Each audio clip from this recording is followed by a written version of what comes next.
All right, now introducing Freemasonry. Let's look at the structure of Freemasonry. This is showing you now the Scottish Rite of Freemasonry. There's two rites and the York Rite of Freemasonry. You see the compass and square in this chart. You see the Eye of Lucifer at the top. You see here now the three lodges, Blue Lodge. There are three entering degrees: enter apprentice, fellow craft, master mason, and you can split off at that point into the Scottish Rite or the York Rite.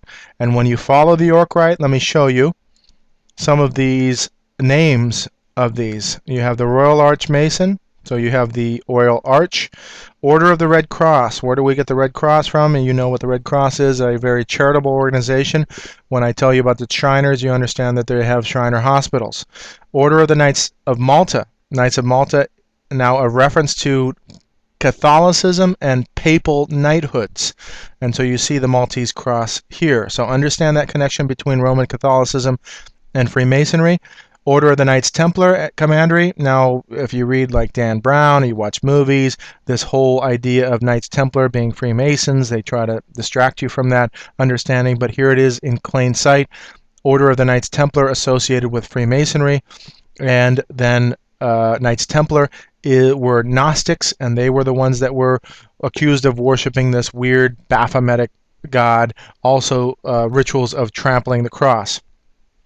You notice here too is the cross and the crown. That is not a Christian symbol, and I just want you to become aware of that. Moving back down is the Scottish Rite, and you see how many degrees in the Scottish Rite, 33 in all, culminating into the 32nd degree, and by the 32nd degree you can now move into either York Rite, Scottish Rite, into Anam's ancient Arabic order of the nobles of the mystic shrine, and this is the Shriner Freemasons. And now you have your honorary your active 33 degrees, your Knight Commander Court honor. So you can see here honorary 33 degree emblems, double-headed eagles, 33, active 33, and you see all of those. Now ladies are involved as well, and we'll see that in the next slide. You can also see here the two pillars of Freemasonry, and they put this B and J there. Structure of Freemasonry, again, Scottish Rite, York Rite, and the steps at the top, meaning at the top. Order of the Knights of Malta, Red Cross, Knights Templar.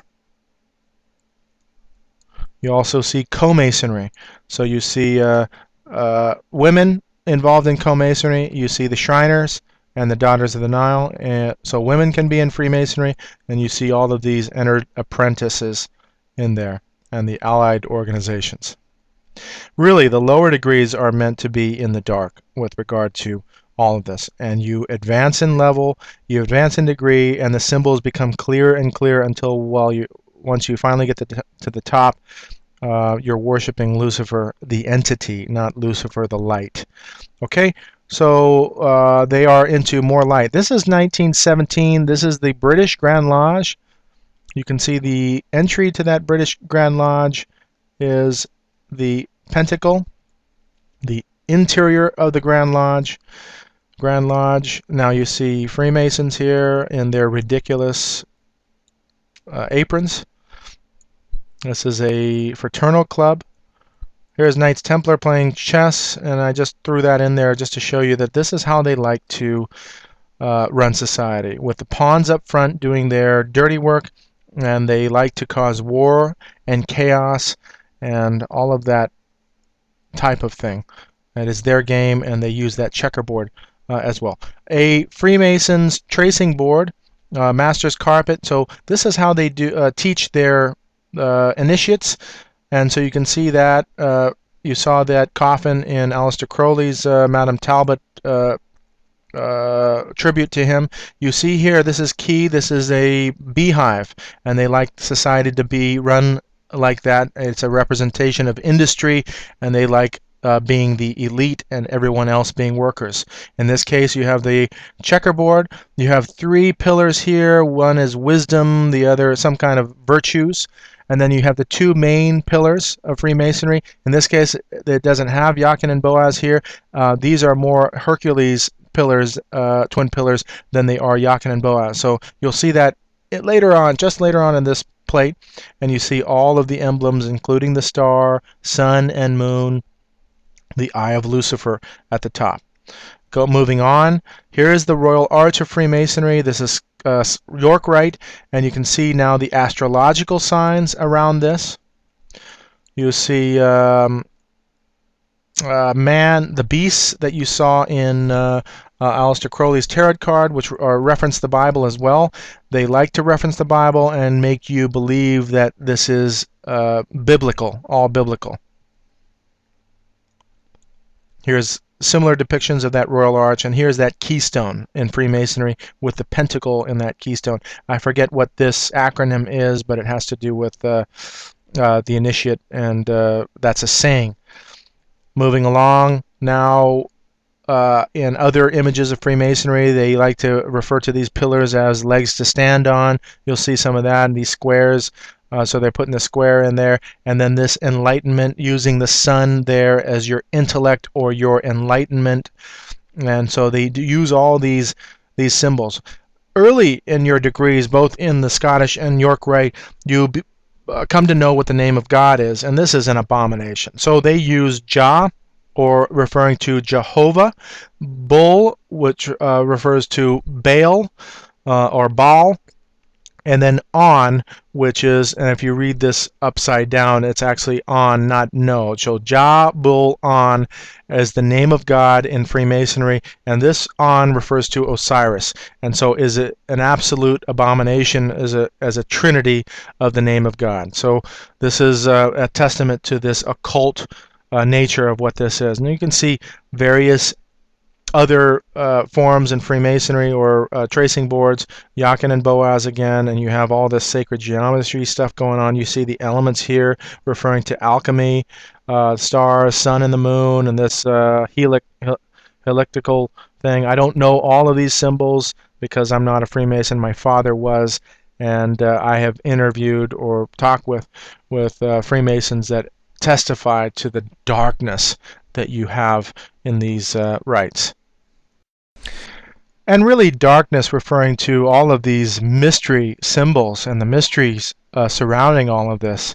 And so it is absolutely dark with regard to that. So now moving along, and you see the similarities between things that were artifacts used in Solomon's temple and the building of this, but you'll see that there is a counterfeit and an opposite going on here.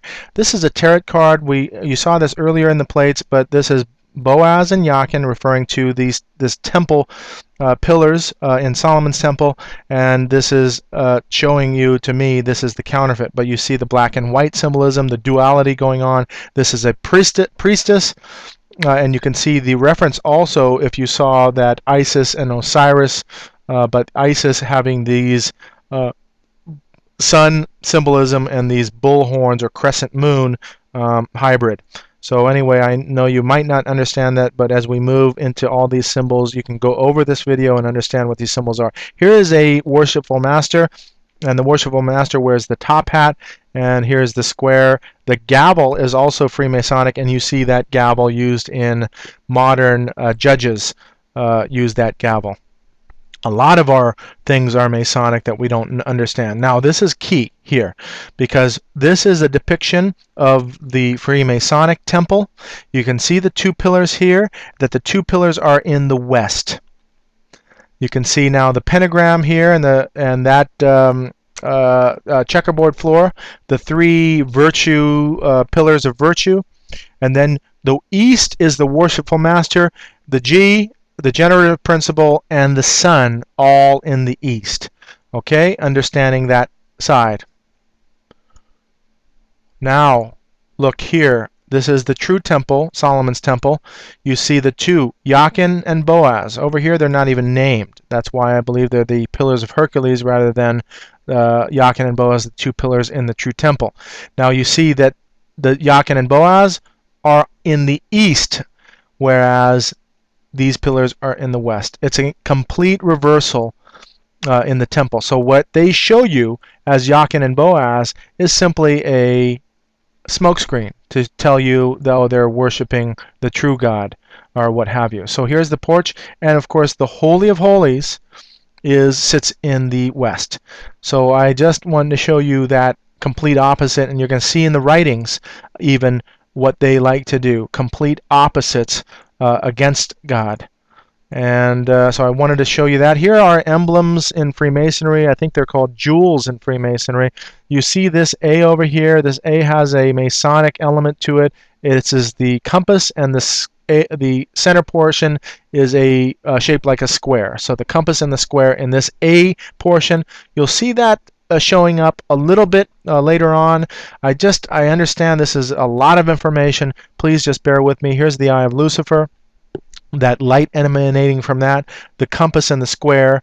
This is the Aladdin's lamp, and in Arabian culture, the jinn is what is in the Aladdin's lamp. Jinn is a demon, and so in this case, you're entrapping a demon and having a demon help you by wishing, conjuring up or invoking this demon, now wishing something to that you can attain through that. And this is quintessential in understanding that demons help people attain earthly power and wealth and all of that stuff. So yes, it's very enticing. It really is like a drug if you do getting into the occult, and that's what this is all about. So you'll see that moving along here. Other emblems, here is the balances, double-headed eagles. I don't know exact. Here's a double-headed eagle over there. That's the Omega sign. All right, so moving along, Jachin and Boaz here, the two pillars with the eye in between, square and compass, the pentagram, and now you see the skull and bones. This is an old depiction of an initiate. The initiate now is covered, and you can see where he's initiated at, and you can see this coffin. The occult, have their own born-again experience. So when you see an interview with George W. Bush, one of the guys interviewed him and said, are you a Christian? He says, well, if you mean being born again, yes, I am. So trust me, the occult have their own born-again experience. We'll see that a little bit later. Here's the skull and bones, and you can see these fiery things going on, and even this adornment I'll show you that has roots in Catholicism. Now here's the keystone. Here's a square and compass with a G. The double cross with skull and crossbones. We'll get into that. And then the down pointing star. Now this is a proof to show you that the square represents the female aspect. I dearly love a Mason because a Mason's on the square. So this man who is represented as the compass with the female on the square. So a male on the square. It's a sexual connotation. That G is that union or generative principle of the union of male and female. That's why androgyny has a huge place in this doctrine. And again, now love the square. So the man is loving the square, and she's on the square representing the square.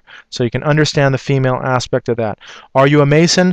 The girls all love a Mason because a Mason never tells. So again, would you really be wanting to marry a Mason who's not going to be true to you in the relationship? So this is the type of thing that they're into. And then now a Mason never tells. I'm going to make her a Mason so she can't tell on me. So you understand the aspect and the understanding that it is a secret society. And we'll move on.